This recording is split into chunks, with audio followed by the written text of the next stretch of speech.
دادگاه نوی شامنصور ماه دکبر سال 2023 حکم مصادره خانه میرزا کریم نظروف برادر کلانی عبدالحلیم نظرزاده معروف به حاجی حلیم فرمانده سابق مخالفین و معاون سابق وزیر دفاع تاجیکستان را برآورده است. این خانه باید به کمیته سرمایه گذاری و اداره اموال دولتی داده شود. میرزا کریم نظروف ماه سپتامبر سال 2015 در دره رومید در جریان سرکوب آشوب مسلحانه بر رهبری حاجی حلیم زاده کشته شده بود.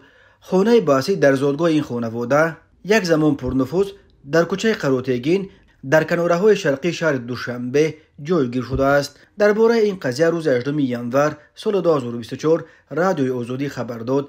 دادرس پرونده دوران نظرزاده گفته است حلنامه قوه قانونی نگرفته است چون که جانب دیگر از آن به مرحله بالایی دادگاه شکایت برده است.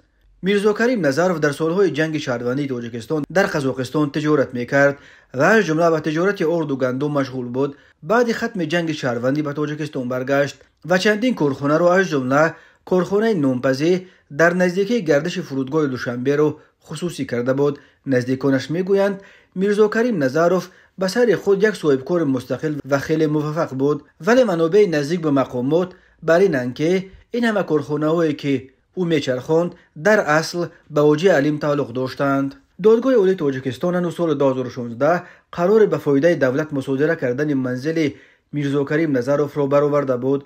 در دادگاه نوی شامنصور گفتند از بس که نظروف اختیاراً خانه را خالی نکردند، کمیته سرمایه گذاری و اداره اموال دولتی از نو دعوا پیش آورد که خانه رسما مصادره گردیده خالی کرده شود. اما زیاده قربان و همسر میرزا کریم نظروف میگوید آنها 4 عائله عبارت از 18 نفر در این منزل به سر میبرند و از آن در تشویشند که در کوچه بی سرپناه میمانند. زیاده قربان و معتقد است که خانه آنها بی اساس به فایده دولت مصادره شد.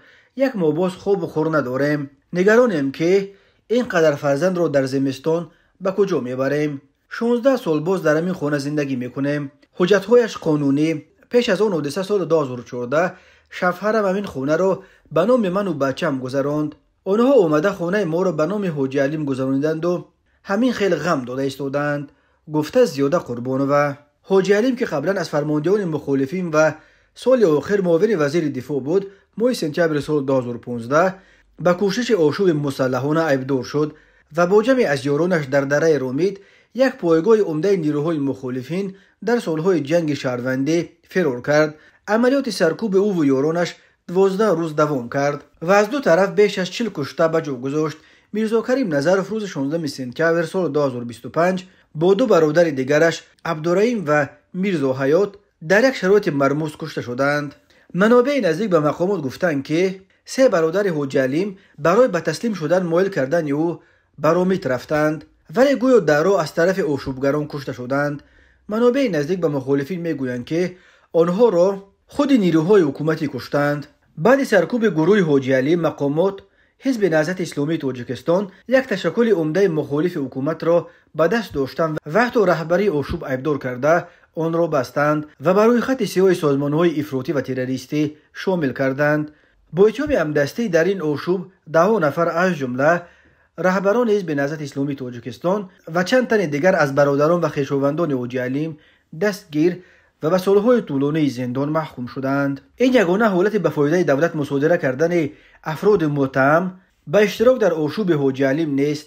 در سال 2022 گلدسته سلیمو و همسر جنیدالله عمروف یا ایشان جنید فرمانده سابق اتحاد نیروهای مخالفین و سردار سابق ریاست بازرسی حربی وزارت مدافع تاجیکستان که او هم سال 2015 در جریان آشوب حاجی حلیم کشته شد، به پرزیدنت تاجیکستان امامعلی رحمان مراجعت کرده برای برگردانیدن حوله میراثیش واقع در دهه نلکان جماعت راحتی نوی رودکی کمک خواسته بود. گلدسته سلیمو می گفت او و فرزندان و نبیره‌هایش در عموم 8 نفر جای دیگری برای زندگی کرده ندارند، ولی مقامات آنها را از این خانه کوچانیدند. گلدسته سلیمو در نامش به پرزیدنت نوشته بود که این خانه از پدر و مادرش به او میراث مانده بود و شوهر مرحومش در این خانه همچون خانه داماد میزیست.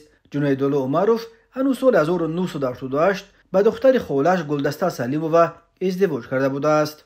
جنیدالله اومروف در سالهای جنگ شهروندی یکی از فرماندهان سروی اتحاد نیروهای مخالف این بود که بعد امضای سازشنامه صلح سال 1997 به صف نیروهای دولتی پیوست و تا به مقام سردار ریاست بازرسی حربی وزارت مدافعه و رتبه پلکوونیک رسید، ولی در ماه سپتامبر سال 2015 او به همدستی در آشوب تحت رهبری حاجی حلیم ایبدار شد و هنگام تعقیب آشوبگران در دره رومیت همان روز 16 سپتامبر سال 2015 یک جای با حاجی حلیم کشته شد.